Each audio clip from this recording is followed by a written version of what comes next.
terjadi. Tapi kalau misalnya kita amalannya supaya bisa terbang atau supaya bisa menghilang, yang kayak gitu-gitu kan nggak mungkin. Oke. Jadi kalau amalannya begitu, misalnya nih kamu baca surat jin 1000 kali nanti kamu bisa ngobrol sama bangsa jin gitu. Iya. Itu kan sesuatu yang nggak bisa diukur gitu. Jadi ya bisa asal main klaim. Tapi percaya jin kan? Enggak ya. Kenapa nggak percaya jin? Mbak Mila, waktu dulu aku masih ikut beberapa ustadz gitu ya. Kan biasanya kita sebagai santri itu kalau di tradisi pesantren tradisional salaf gitu kan mesti identik dengan ijazah. Kita dikasih ijazah gitu ya, biar kebal. Nggak dibacok, nggak bisa dibacok, biar bisa punya ilmu mahabbah gitu ya. Menarik cewek yang kita inginkan gitu ya.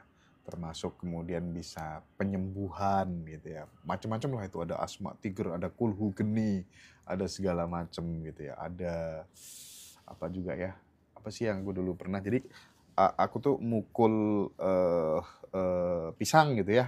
Setelah aku pakai amalan itu gitu, selama 1 minggu tuh pisangnya tiba-tiba langsung kering gitu aja Mbak. Itu nggak tahu diobatin orang atau apa, tapi yang jelas itu terjadi deh. Nah, ayat-ayat Al-Quran itu digunakan sebagai semacam apa ya, mantra, sebagai jimat yang itu diyakini manjur untuk kepentingan-kepentingan tertentu gitu. Pandangan seorang Kumailah Hakimah terkait fenomena ini bagaimana sih? Aku belum pernah menyaksikan langsung ya, tapi kalau misalnya lihat di video-video di sosmed itu kayaknya sudah pasti penipuan deh. Oh gitu ya? Menurutku pasti penipuan. Misalnya kalau ada yang kebal atau yang belum dipukul dia udah mental gitu, yang kayak gitu pasti udah udah di setup begitu, karena itu kan melawan hukum alam, dan sebenarnya kan tidak ada yang bisa melawan hukum alam gitu. Kalau ada sesuatu hal bisa terjadi, ada sesuatu hal di luar hukum alam bisa terjadi, ya itu bukan di luar hukum alam gitu, itu berarti masih masuk hukum alam gitu. Dan menurut aku itu cuma gini, kepercayaan religius dan kepercayaan yang superstitious itu kan sebenarnya agak-agak beriringan ya. Nah, jadi orang yang rentan terhadap orang yang rentan dibohongin dengan agama itu rentan juga terhadap superstitious agama gitu. Jadi kalau misalnya dibilang wah ini nih ulama ini sakti bisa apa, ya mereka percaya aja itu sakti gitu. Jadi di sisi lain mereka nggak percaya dukun karena atau percaya dukun sih karena dibantu jin, sekaligus percaya kalau ulama yang sakti itu ya misalnya dibantu malaikat mungkin gitu. Padahal baik dukun maupun ulama sakti ini ya sama-sama melakukan penipuan. Menurut aku sih pasti scam. Menurutku. Oke. Aku nggak pernah membuktikan atau meneliti secara langsung. Tapi menurutku pasti scam, pasti ada triknya gitu. Jika kemudian misalnya nih ya kayak amalan-amalan gitu ya. Kalau aku sih meyakini ya, nggak peduli itu misalnya ayat Al-Quran atau kemudian mantra Jawa tertentu, tapi kalau kemudian orang yang ngasih itu sangat kita hormati, sangat kita teladani, terus kemudian kita melakukannya dengan istiqomah gitu ya, ya itu sedang membentuk realitas lewat mengubah mindset gitu ya, belief masuk gitu. Misal kayak aku dulu selalu habis asar disuruh baca subhanallah bihamdihi 100 kali supaya hidupnya nggak pernah apes. Habis maghrib subhanallah bihamdihi subhanallahiladzim 100 kali supaya selalu beruntung terus gitu ya. Dan itu aku yakini dan aku baca mulai dari tahun 2004 sampai tahun 2014 gitu ya, hampir 10 tahun gitu kan. Istiqomah sekali. Ya sangat istiqomah aku tuh dulu. Sama kiai itu tawaduk banget Mbak Mila. Kalau itu gimana soal yang kayak gitu? Kalau itu kan secara probabilitas masih mungkin ya. Kalau yang kita harapkan misalnya kesehatan, kita mengharapkan rezeki, kita mengharapkan keberuntungan, itu kan secara probabilitas masih mungkin terjadi. Tapi kalau misalnya kita amalannya supaya bisa terbang atau supaya bisa menghilang, yang kayak gitu-gitu kan nggak mungkin. Oke. Jadi kalau amalannya begitu, misalnya nih kamu baca surat jin 1000 kali nanti kamu bisa ngobrol sama bangsa jin gitu. Iya. Itu kan sesuatu yang nggak bisa diukur gitu. Jadi ya bisa asal main klaim. Tapi percaya jin kan? Enggak ya. Kenapa nggak percaya jin? Karena menurut aku segala hantu-hantuan dan makhluk gaib ini terikat pada konteksnya gitu. Kalau misalnya kita lihat sejarahnya kan sebenarnya jin itu tuh hantu gurun pasir, hantu padang pasir. Iya benar. Jadi gimana sejarahnya jin coba. Jin ini tuh kepercayaan kuno orang Arab. Nah, kita orang Indonesia kan punya kepercayaan kita hantu-hantu sendiri kan. Kita punya kuntilanak atau leak atau apapun itulah gitu. Hantu-hantu lokal tuh kita punya sendiri. Nah, orang Arab juga punya hantunya sendiri. Orang di belahan dunia lain juga punya hantunya sendiri, ya Dracula atau vampir atau apa gitu. Nah, ketika ini perbedaannya Islam dengan Yahudi dan Kristen. Kita kan berbagi sejarah yang linear dan berbagi kemiripan teologis ya sama Yahudi dan Kristen. Bedanya yang salah satu pembedanya adalah orang Islam tuh percaya jin. Karena jin itu jadi asimilasi budaya dan kepercayaan gitu. Orang-orang Arab emang percaya jin gitu. Nah, ketika agama Islam itu dibawa ke Indonesia, kepercayaannya gitu dan seperangkat mitosnya itu dibawa ke Indonesia juga. Jadinya kita jadi percaya jin, hantu-hantu lokal yang kita percaya sebelumnya gitu, tuyul atau kuntilanak yang kayak gitu, ya kita jadi sebutnya mereka itu bangsa jin gitu. Nah, menurutku sebenarnya jin atau segala hantu-hantuan itu ya sistem kepercayaan aja. Sistem kepercayaan aja. Sistem kepercayaan yang melekat pada budaya setempat. Terkait belief aja sebenarnya ya. Oke. Nah terus langkah konkret ya barangkali untuk teman-teman adik-adik kita yang masih muda-muda, masih remaja, mahasiswa gitu ya, supaya ketika nggak gampang dibodohi sama orang-orang yang jualan agama, kadang kan ditakut-takuti ya sama siksa neraka lah, sama siksa kubur lah, ayatnya ini udah jelas gitu kan ya. Nah itu gimana sih Mbak langkah konkretnya gitu? Langkah konkretnya itu pakai pendekatan skeptis kayak yang aku pakai di Forbidden Question. Nggak percaya dulu, kemudian kita telusuri secara epistemologis gitu. Misalnya aku dikasih tahu ini garpu ini kalau malam bisa nyala loh gitu. Nah dikasih tahu kayak gitu, aku telusurin dulu, kamu tahu itu dari mana gitu. Nah nanti sumbernya itu kredibel enggak gitu. Dan kalau diuji benar enggak. Tapi kalau misalnya itu sesuatu yang enggak bisa diuji gitu dan dianggap sebagai kebenaran, periksa lagi sifat kebenarannya. Apakah itu kebenaran yang subjektif atau kebenaran yang objektif gitu. Apakah itu menjadi kebenaran karena kamu percaya atau itu jadi kebenaran karena memang bisa dibuktikan itu adalah kebenaran yang absolut gitu. Nah karena kan biasanya kan orang yang suka bohong ini kan, ya gue ngomong benar kok gitu, ini adalah kebenaran hakiki gitu, ini adalah kebenaran absolut, padahal yang mereka sampaikan itu adalah kebenaran subjektif mereka gitu. Nah aku pengen tahu deh gimana sih rasionalisasi cara berpikirnya Mbak Mila waktu itu ketika kemudian dikatakan bahwa kalau kita di Muslim kan jelas ya, mereka yang non Muslim itu kafir gitu kan, diajarin kafir dan bakal masuk neraka gitu. Nah, pemberontakan yang terjadi di dalam diri Kumaila waktu itu sehebat apa gitu, dan gimana untuk kemudian sekarang kan udah pada fase enggak deh kayaknya mereka yang non Muslim enggak begitu, gimana itu Mbak? Aku pengen tahu itu. Dulu mungkin waktu kecil tuh aku suka acara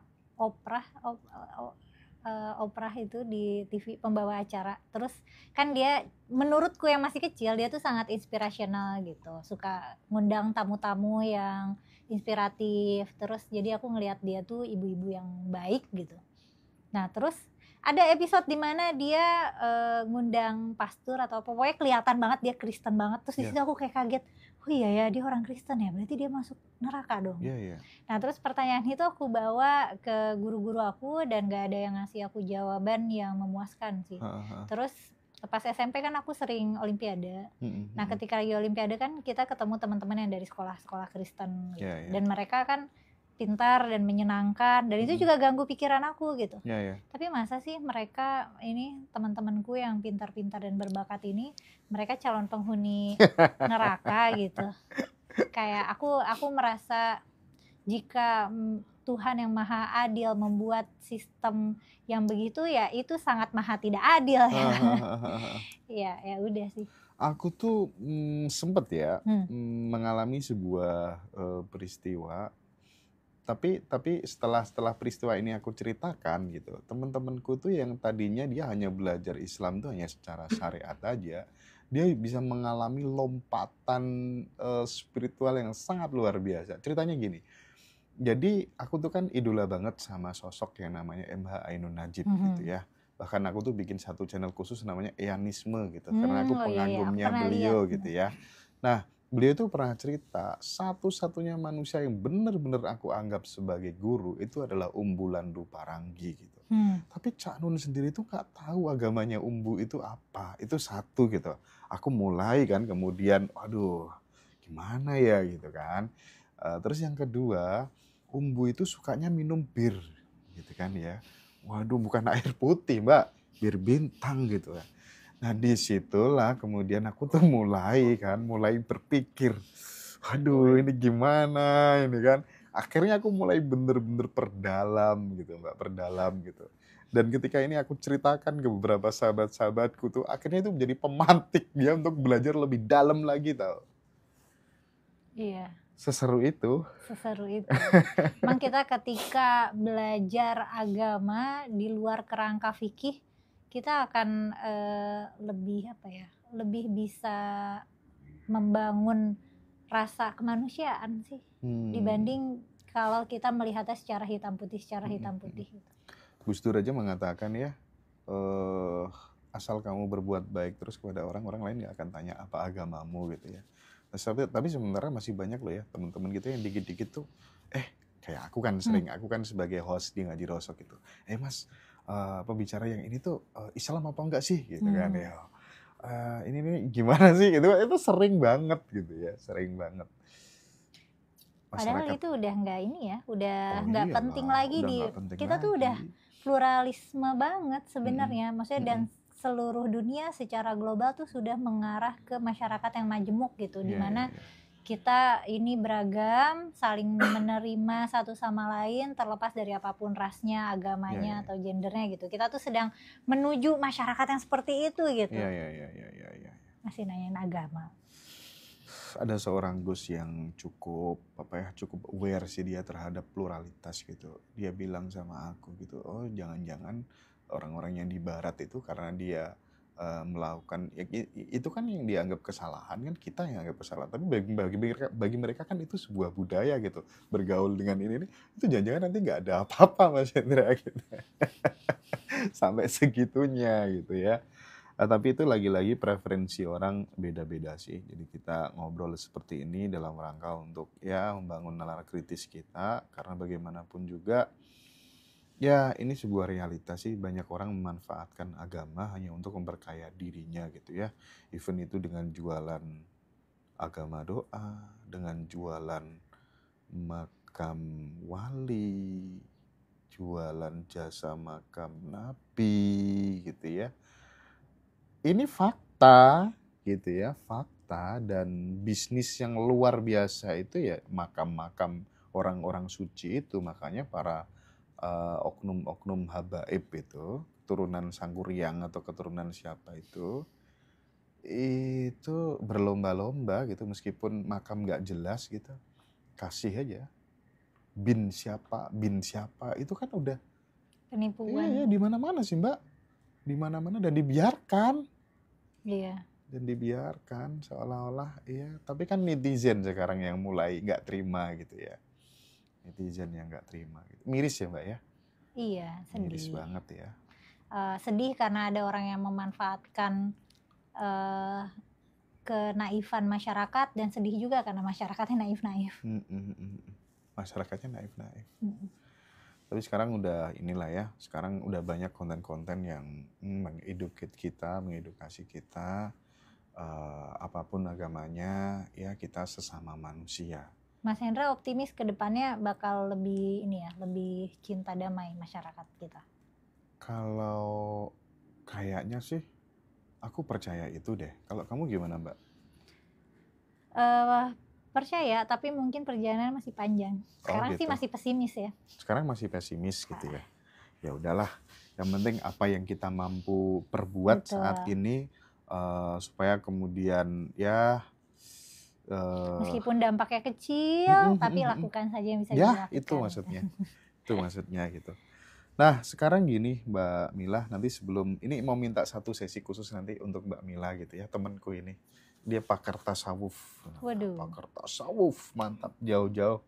Aku ini naturalisasi dari Pasuruan. Nah, mengapa ya banyak konflik yang terjadi akibat agama? Padahal dalam agama kita itu, di Muslim itu selalu mengajarkan tentang cinta kasih, kedamaian gitu. Ini pertanyaan ini sering aku ulang-ulang untuk nge-trigger gitu. Apa sebenarnya yang salah gitu? Apakah karena soal interpretasi yang dangkal dari pemuka agama yang kemudian dia taunya itu akhirnya yang disampaikan keluarnya itu gitu. Gimana, Mbak? Dalam kalau secara umum gitu, kenapa agama bisa ada konflik? Karena agama itu mengajarkan pentingnya identitas agama. Oke. Dan identitas agama itu bikin kita merasa lebih superior atau lebih suci atau berhak atas surga. Nah, dari situ. Dan di sejarah agama banyak konfliknya nih, banyak sejarahnya. Jadi ada narasi-narasi permusuhan yang memang dimuat dalam sejarah gitu. Ya di kitab suci, ya di riwayat, atau di sejarah-sejarah ya adalah misalnya Muslim sama Kristen, Muslim sama Yahudi gitu. Pokoknya catatan itu ada gitu. Dan ketika kita mewariskan agama sebagai identitas kita, kita juga mewariskan konfliknya, kita mewariskan musuhnya gitu. Karena narasi-narasi itu ada. Nah, ketika kita melihat agama itu sebagai alat untuk berdamai, itu adalah rasionalisasi. Kita berupaya menggunakan agama sebagai cara damai. Nah, tapi orang-orang yang berkonflik atas nama agama itu juga bisa dimengerti karena mereka membaca teks-teks agama dengan kacamata identitas mereka gitu, merasa identitas mereka lebih superior. Jadi ketika ada narasi-narasi permusuhan gitu dalam catatan peradaban manusia dalam beragama gitu, mereka ngerasa wah iya nih emang kafir ini musuh gitu. Kita jangan sampai jangan sampai kalah sama kafir, atau jangan berteman sama kafir, atau hal-hal yang kayak gitu tuh. Jadi mereka resonate sama hal-hal itu. Oke. Aku dulu di awal-awal ngaji Rasul tuh banyak sekali ancaman quote and quote gitu ya. Oh iya, ancamannya gimana misalnya? Waduh, aku jarang cerita soal ini sih ya, tapi dengan aduh gimana ya diceritain, aku nggak suka sih. Terus kemudian pokoknya intinya yang dilakukan ngaji Roso itu sesuatu yang belum waktunya. Oke, itu tahun berapa waktu? 2018-an lah ya. Oke. 2019 gitu ya. Terus kemudian ini nanti justru membuat orang keluar dari Islam dan seterusnya gitu ya. Yo awal-awal itu aku cuma bilang sih, ya waktu yang akan menjawab gitu ya, biar waktu yang akan menjawab gitu. Tapi seiring berjalannya waktu itu justru kemudian aku dipertemukan, mendekat ya sama teman-teman dia di kepolisian, di BIN dan seterusnya gitu. mereka bilang lanjutkan, jalan aja gitu. Jadi kalau ada apa-apa bilang, dan seterusnya gitu kan. Nah, ini kan menghadapi netizen yang bervariasi, Mbak Mila. Misal kayak pembicara-pembicara di Ngajiroso gitu. Kayak misalnya, udah oke, Kang Abu aja misalnya gitu kan. Itu kan ngomongnya kadang tepi jurang juga gitu, berani juga gitu. Itu beberapa ustadz-ustadz Salafi Wahabi itu udah mulai untuk cari-cari celah gitu. Oh, ini ngomongnya keliru begini gitu. Terus kemudian membuat video-video pendek dan seterusnya gitu. Nah, maksudku seperti Mbak Mela sendiri gitu, ketika menghadapi pembenci-pembenci seperti itu, caranya memanage hatinya gimana supaya kemudian tidak sakit hati lah, tidak overthinking yang kemudian itu nanti akan berimplikasi negatif terhadap produktivitas Kumaila Hakimah dalam berkarya gitu. Kayaknya aku punya tembok sih, kayak aku ngasih jarak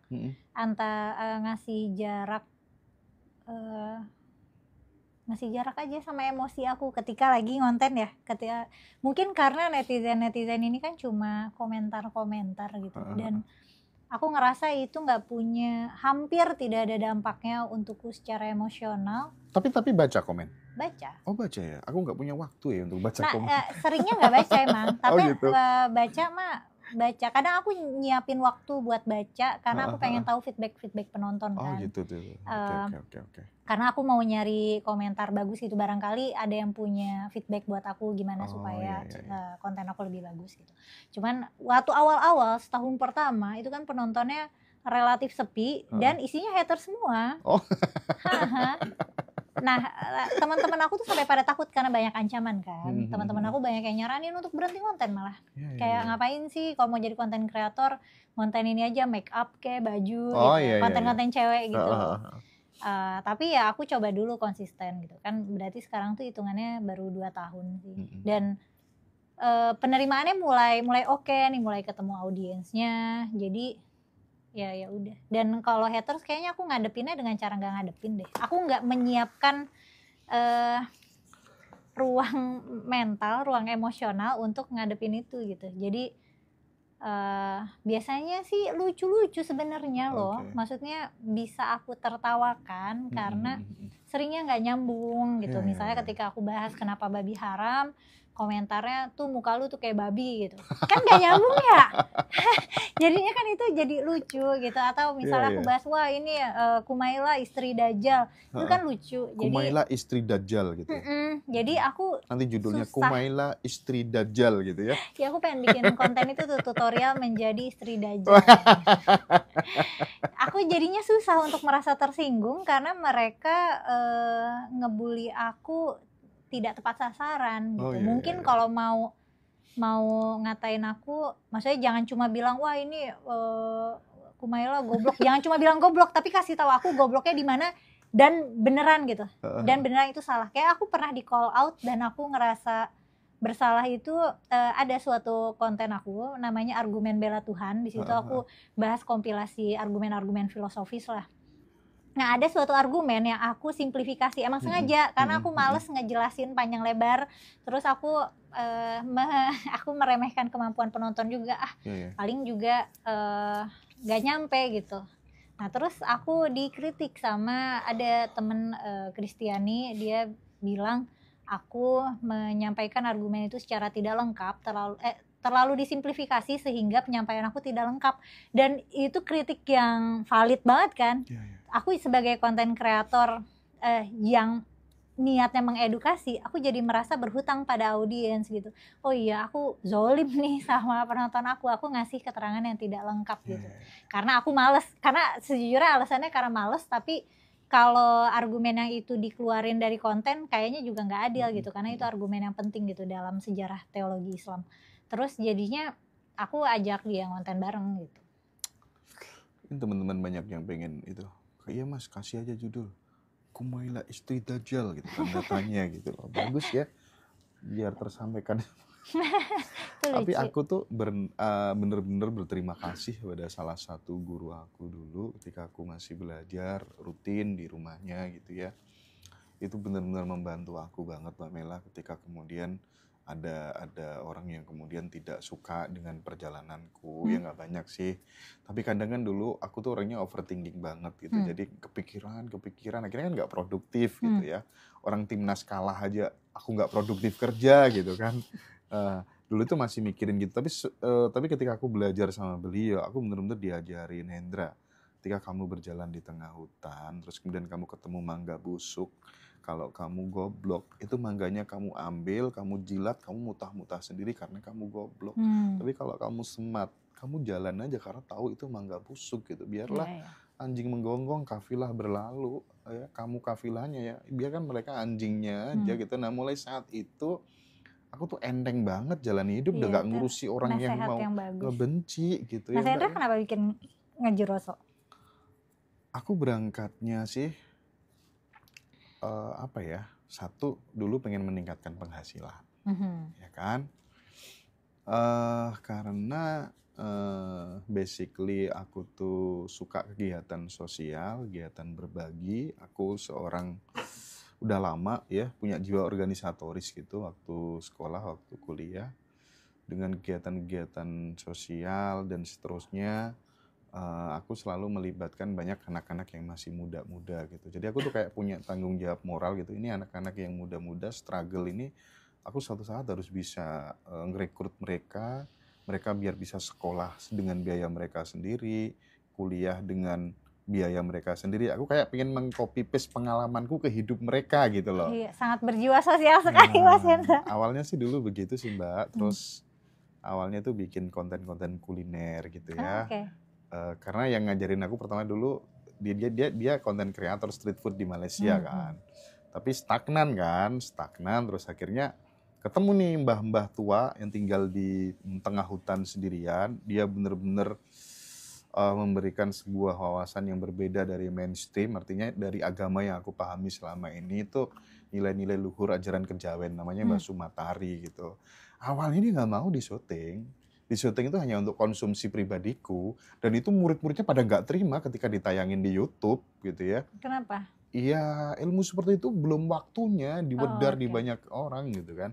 Terus Simbah itu, nggak apa-apa Gus, aku mau kamu syuting dengan bahasa Jawanya gitu ya, supaya ajaran Jawa gak didek-idek karo wong asing gitu kan, sama budaya asing aku gak terima gitu kan. Wah dari situ aku semangat Mbak. Dari situ mulai semangat, terus bikin 1 channel, 2 channel, 3 channel, sampai sekarang ada kali 22 channel berapa.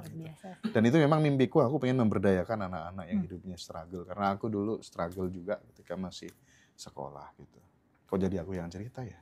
Nggak apa-apa, aku pengen tahu. Oke, Mbak Mila, mungkin di season ini cukup kali ya. Nanti akan dilanjutkan sama Mas Dodi. Dia sudah nyiapin beberapa pertanyaan-pertanyaan tepi jurang gitu ya. Oke, by the way, makasih banyak ya Mbak Mila ya. Kita break lagi sejenak ya. Makasih.